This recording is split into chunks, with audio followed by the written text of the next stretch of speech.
C'est bientôt le bac et je sais que beaucoup d'entre vous stressent au point de ne plus dormir, de ne plus avoir le temps de manger ou de prier. Je sais que tu es coincé dans ton bureau toutes les journées pour accomplir ton objectif. Déjà, entre guillemets, tu n'es pas censé être ici, on est bien d'accord. Mais ce n'est pas grave. Continue de voir la vidéo, après, va réviser. Je me présente, je suis Ahlem, interne en médecine dentaire et futur docteur Inch'Allah. Laisse-moi te donner quelques conseils que je juge très importants à appliquer les derniers jours du bac, et cela sont mes conseils à moi, personnels, que j'ai appliqués les derniers jours du bac. Alors, le premier conseil que je donne, c'est ne néglige pas ton hygiène de vie. Notre corps a des limites. On n'est pas des super-héros pour dormir 4 heures par jour, ou ne prendre qu'un repas par jour. Pour que ton cerveau soit performant, faut le mettre dans des conditions propices à son bon fonctionnement. C'est-à-dire, dormir 8 heures par jour. Pas 4 heures la nuit, puis 4 heures l'après-midi. Non, tu fais tes 8 heures de sommeil continu, dans le noir et dans le silence, comme tout le monde, normal. Ensuite, tu dois bien manger, sain et light. Pas de friture et de plats trop lourds, comme le couscous, parce que tu auras une montée d'insuline et tu voudras juste dormir après. Et bien sûr, boire au moins 1 litre d'eau, c'est le minimum. Bon, d'autres médecins et spécialistes diront 1 litre et demi d'eau. Mais ne te fais pas de pression. Bois autant que tu peux. Garde juste une bouteille devant toi et bois, bois, bois. Mon deuxième conseil pour toi, c'est fais un plan de révision. Il y en a qui révisent sans plan, à la rage. Mais quand il y a beaucoup de matière et que tu ne sais pas par où commencer, commence par faire un plan.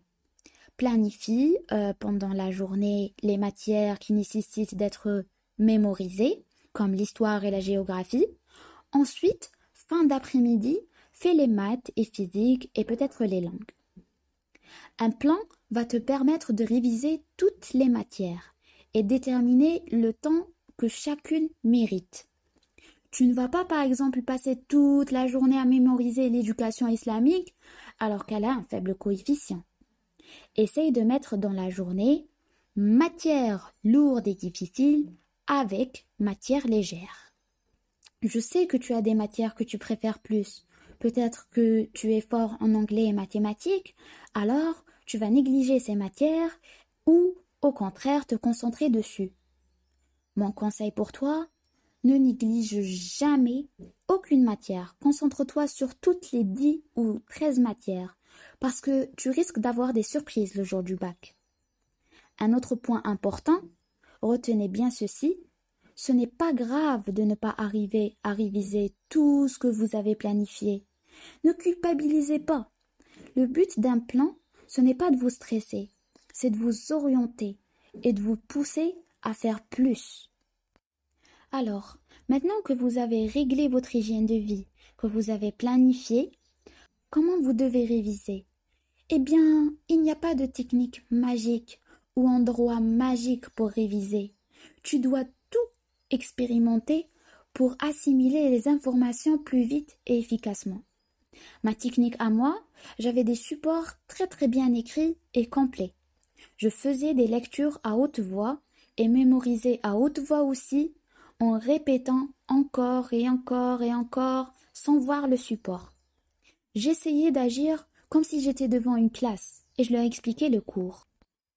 Pour l'endroit, je n'avais pas d'endroit précis. Je révisais partout et n'importe où. La terrasse, ma chambre, la cuisine, le salon, n'importe quel endroit calme qui me permettait d'être seule comme dans une bulle, avec zéro distraction. Les 15 derniers jours, mon téléphone était éteint et caché dans l'armoire. À force d'être stressée, j'avais complètement oublié qu'il existait. Cependant, il faut avoir une montre avec réveil, c'est important. Quand j'avais un exercice ou une question, j'allais sur PC. Mais téléphone, c'est la plus grosse connerie que vous allez faire si vous le gardez allumé et à disposition. Il faut l'éteindre et le cacher, ou bien juste désactiver le Wi-Fi et cachez-le. Avant de commencer une longue session de révision, assurez-vous de préparer des snacks. Yaourt nature, fruits comme des dattes ou des raisins, des biscuits, de l'eau, pour ne pas avoir à interrompre vos révisions quand vous avez un creux. Maintenant, je vais te dire les erreurs communes que beaucoup d'élèves font et continuent de faire même à l'université. La première erreur, c'est pousser jusqu'à tout lâcher.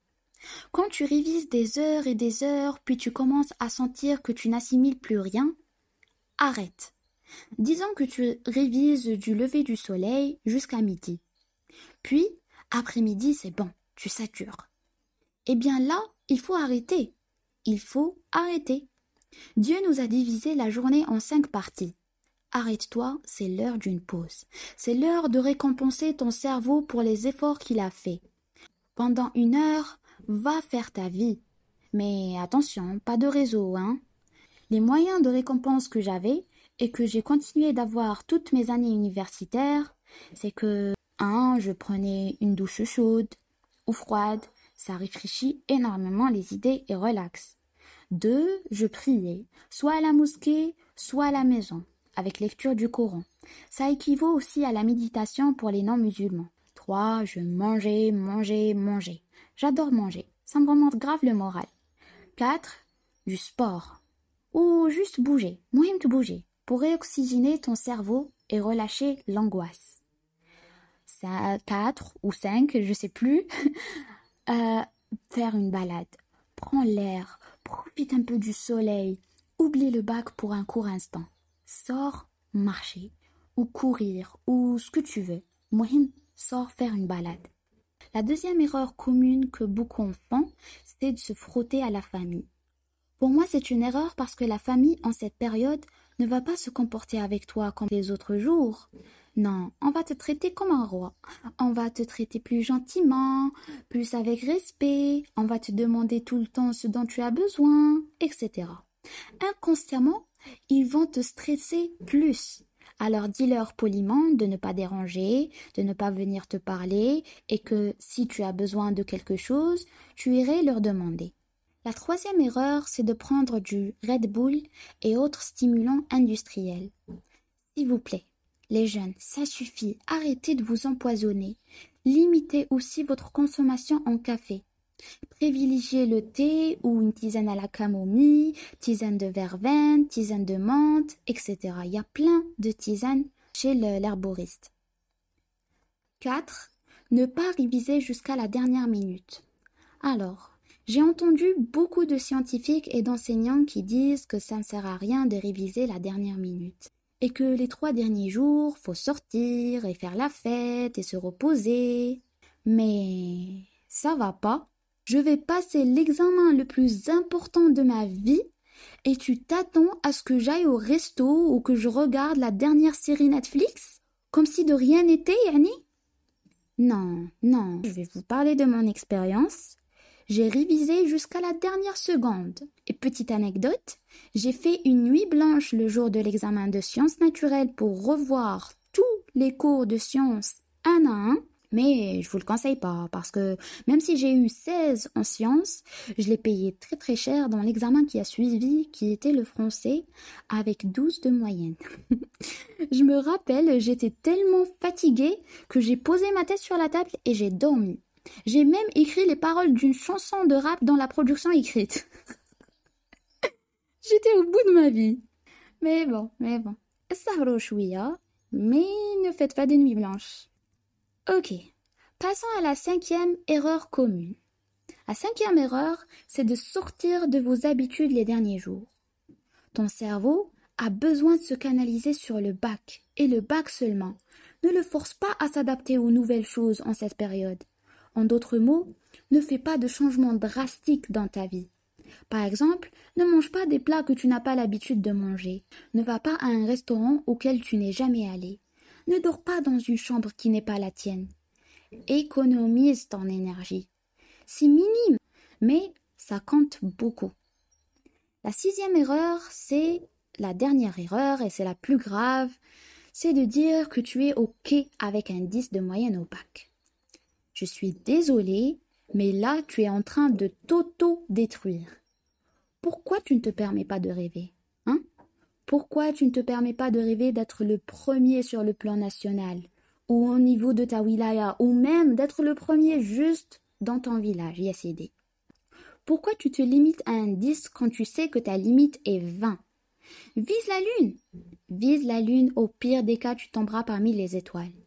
Vise les métiers nobles et rares. Vise la perfection. Vise les meilleures notes jamais obtenues en Algérie. Vise le 20. Et crois que tu en es capable. Après, quand tu passeras le bac et que tout sera fini, dis ce que tu veux. Moi, je pleurais à mon père après le bac. Je lui disais, je ne l'aurai pas, je ne l'aurai pas. On a hitlo gars l'espoir, mesquine. Mais avant le bac, ne dis jamais ça. Voilà, j'espère que mes conseils personnels vous ont été utiles. J'espère que chacun et chacune d'entre vous fera la spécialité de ses rêves. Croyez en vous, réfléchissez calmement et intelligemment, et tout se passera bien pour vous. Pensez à vous abonner et à liker cette vidéo si elle vous a plu. Allez, à la prochaine!